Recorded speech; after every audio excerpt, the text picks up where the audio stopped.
Sige, sampalin mo ko. Akala mo hindi kita papatulan? Ang kapal ng mukha mo. Hoy, kayong dalawa, kahit magsama kayo, wala akong pakialam.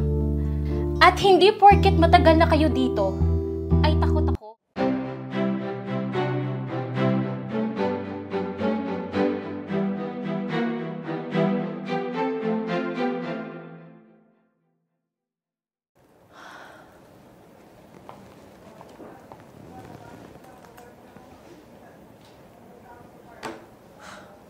Mag-iisang oras na. Late na naman tong Rose na to. Kabago-bago eh. Akala mo kung sino boss umasta.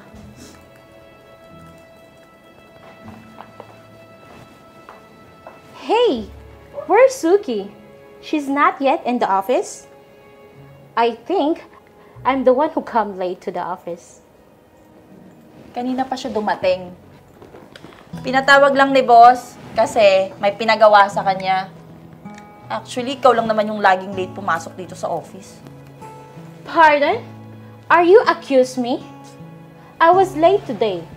And I know that I'm always come on time, right? Sinungaling talaga ng bruhang to. Tapos English pa, trying hard naman. Kainis! Excuse me? Are you saying something? Wala! Bakit? May narinig ka ba? Kung meron man, bahala ka nang umintindi. O ikaw na mag-adjust. Unless guilty ka. Whatever.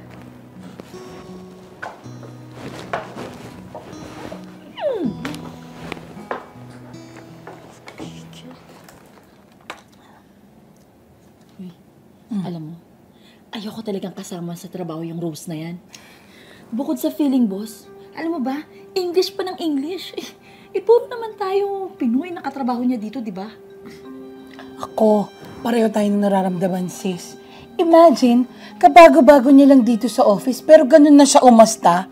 At ang hindi ko maintindihan is yung super trying hard siya mag-English. Hello, puro naman tayo mga hindi ibang lahi. Ewan ko ba? Kakainis, di ba? Papansin? Alam mo, may mga ganyan talagang Pinay na nakaapak lang sa ibang bansa, hindi na marunong mag-Tagalog at panay na English. Alam mo kung anong tawag doon? No, ano nga ba? Ano pa? Di feeling social. Akala mo, kinasosyal nila yung pagsasalita ng English. Hindi naman masama magsalita ng English, ano? Pero kung puro Pinoy naman ang kasama at kausap mo sa trabaho, pwede namang mag-Tagalog, di ba? Siya, trying hard na nga mag-English. Napakatamad pa sa trabaho. Nakakainis. Ay nako, kaysa ini-stress natin yung sarili natin dun sa bruhang yun, huwag na lang natin siya pag-usapan at i-enjoy na lang natin tong break time natin.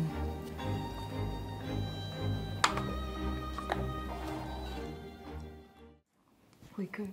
Ano? Ready ka na ba mamaya? Kalma. Ready na ako. Panigurado parating na yun. Basta sige lang, ayusin mo lang yung plano mo.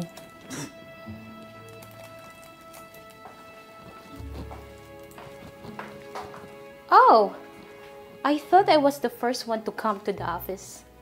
Nandito pala ang mga... Never mind. You guys are so serious. Pwede namang hindi seryoso yun ng trabaho, di ba? Do you have ambition to be promoted this company? Ang baba ng sahod dito. Besides, I don't even belong here. Wala lang talaga akong choice. Actually, wala talaga ding choice ang company sa'yo. Alam mo kung bakit? Kasi, kinailangan talaga namin ng mga kasama namin dito sa office.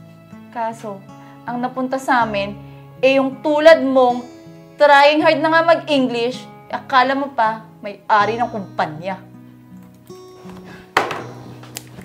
Sige, sampalin mo ko. Akala mo hindi kita papatulan? Ang kapal ng mukha mo. Hoy, kayong dalawa, kahit magsama kayo, wala akong pakialam. At hindi porket matagal na kayo dito, ay takot ako. Kung ayaw niyo sa akin makasama, ang tulad ko, ayaw ko din kayong makasama. Okay lang. At least may ebidensya na kami laban sa'yo. Inaantay lang namin si boss. At pagdating niya, ipapakita namin ang tunay na kulay mo. And if I were you, maghahanap-hanap na ako ng bagong trabaho dahil nabibilang na ang araw mo sa opisinang to. Ang galing ng plano namin, di ba? Ngayon, humanda kang bruha ka. At lalong, ayaw namin makasama isang tulad mo, no? Girl, tara na sa office ni boss. Siguro naman, dumating na yon. Tara, let's go.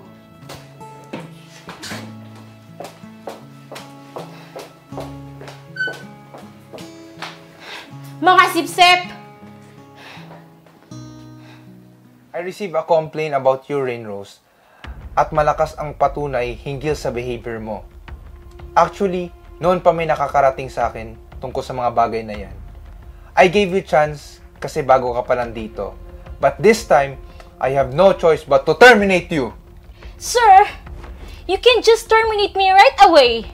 I have a contract that I signed before, right? In case you don't know about it. See?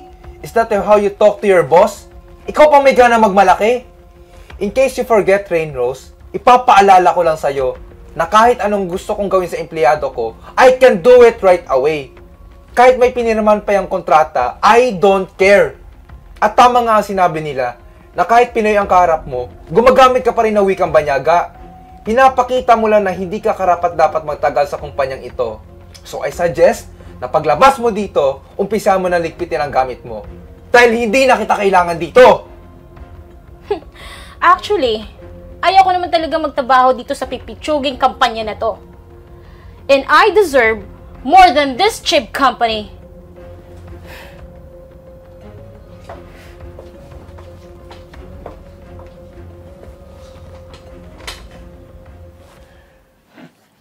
Mabuti naman at mawawala na yung salot sa kumpanyang to. Tama ka dyan, girl. Ano yung magiging tahimik na naman ulit dito sa office? Kasi nga, alam mo na, mawawala na yung, what do you call that again? Salot? Yes, salot. Huwag muna kayo magpakasaya kasi andito pa ako. Kung salot ako, kayo, mga sipsep. Whatever. At wait, sa susunod, ayusin mo yung grammar mo, ha? Ang lakas ng apag mo mag-English. Mali-mali naman ang grammar.